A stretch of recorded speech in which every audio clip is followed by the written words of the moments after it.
আসসালামু আলাইকুম পঞ্চম শ্রেণীর শিক্ষার্থী বন্ধুরা, আজকে আমরা পরিমাপ অধ্যায় থেকে মানে অনুশীলনী 11 ক থেকে আমরা অঙ্ক শুরু করব। তোমরা দেখো আমি কিভাবে করি, তোমরা এটা একটু লক্ষ্য করো। আগে তোমরা বুঝে নাও, আগেই তোমরা করবে না, তোমরা বোঝো। দেখো অঙ্কটা কিভাবে করি। এখানে প্রথম অঙ্কটা দেওয়া আছে 1 নম্বরে, যে রাজুর উচ্চতা দেওয়া আছে 1.35 মিটার এবং তার ভাইয়ের উচ্চতা দেওয়া আছে 9.6 ডেসিমিটার। এখন এই দুইজনের উচ্চতার পার্থক্য কত সেন্টিমিটার এটা আমাদেরকে বের করতে হবে। তাহলে আমরা প্রথমেই কার উচ্চতাটা বের করব। এখানে রাজুর উচ্চতা দেওয়া আছে, আগে রাজুর উচ্চতাটা বের করব। তোমরা একটু লক্ষ্য করো, এখানে দেওয়া আছে রাজুর উচ্চতা, 1 নম্বর অঙ্ক দেওয়া আছে রাজুর উচ্চতা। রাজুর উচ্চতা দেওয়া আছে 1.35 মিটার, 1.35 মিটার। এখন এই মিটার থেকে আমরা সেন্টিমিটারে যাব। এখন কিভাবে যাব এটা? এখন আমরা জানি 1 মিটার সমান হচ্ছে 100 সেন্টিমিটার। 1 মিটার সমান কত সেন্টিমিটার? 100 সেন্টিমিটার। এখন এই 1.35 মিটারকে 100 দিয়ে আমরা গুণ করব। 100 দিলাম কেন? কারণ 100 সেন্টিমিটার হলো 1 মিটার, এটা এখন সেন্টিমিটারে কনভার্ট হয়ে যাবে। তাহলে এই 1.35 মিটারকে 100 দিয়ে গুণ করলে আমরা পেয়ে যাব 135 সেমি, অর্থাৎ 135 সেন্টিমিটার। এটা আমরা একটু সাইড নোট এখানে দিয়ে দিতে পারি, যেহেতু 1 মিটার সমান 100 সেন্টিমিটার, এই জন্য 100 দিয়ে আমরা গুণ করেছি। তাহলে আমরা পেয়েছি কত? 1.35 সেন্টিমিটার। এটা কার উচ্চতা? রাজুর উচ্চতা। এখন বের করব তার ভাইয়ের উচ্চতা।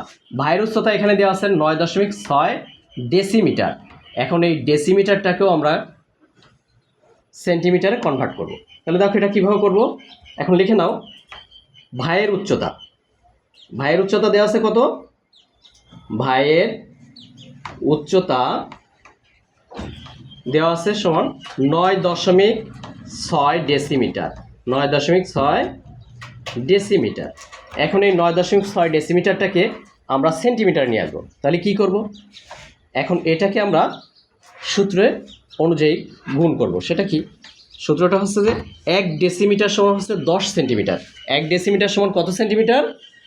10 সেন্টিমিটার। তাহলে আমরা 9.6কে গুণ করব 10 সেন্টিমিটার দিয়ে, সেমি। যেহেতু 1 ডেসিমিটার সমান হলো 10 সেমি, মানে 10 সেন্টিমিটার। তাহলে আমরা এটা পেয়ে গেলাম। এখন গুণ করে দেখি, 9.6কে যদি 10 দিয়ে গুণ করি কত পাবো আমরা? 96 সেন্টিমিটার পেয়ে যাব, 96 সেমি। তোমরা দেখো এই 9.6কে 10 দিয়ে গুণ করলে হবে কত? 960। কিন্তু দশমিক আছে কটার পরে? একটা সংখ্যার পরে দশমিক আছে, তাহলে শূন্যের পরে এসে দশমিক পড়লে শূন্যটা কি হয়ে যাবে? কেটে যাবে, অটোমেটিকলি এটা ক্যান্সেল হয়ে যাবে, তাই তো? তাহলে আমরা পাচ্ছি কত? 96 সেন্টিমিটার। এখন দুইজনের উচ্চতার পার্থক্য কত সেন্টিমিটার হবে? তাহলে লেখো দুইজনের উচ্চতার পার্থক্য। দুইজনের উচ্চতার পার্থক্য মানে কি? পার্থক্য হচ্ছে বিয়োগ। আমরা এখানে বিয়োগ করে দেখিয়ে দেব। তাহলে রাজুর উচ্চতা দেওয়া আছে 135 সেন্টিমিটার, বিয়োগ হলো 96 সেন্টিমিটার। তার ভাইয়ের উচ্চতা 96 সেন্টিমিটার। তাহলে আমরা বিয়োগ করলে কত পাই? 6 কত হলে 15 হবে। তাহলে 6, 7, 8, 9, 10, 11, 12, 13, 14, 15, 9 হলে হাতে থাকছে 1, 9 রেখে 10, 10 আছে কত হলে 13 হবে, 3 হলে হাতে থাকে 1, একে মিলে গেলে 0। তাই আমরা বাম পাশে আর 0 লিখব না। তাহলে কত হলো? 39 সেন্টিমিটার। উত্তর 39 সেন্টিমিটার। তাহলে দুজনের উচ্চতার পার্থক্য কত? 39 সেন্টিমিটার।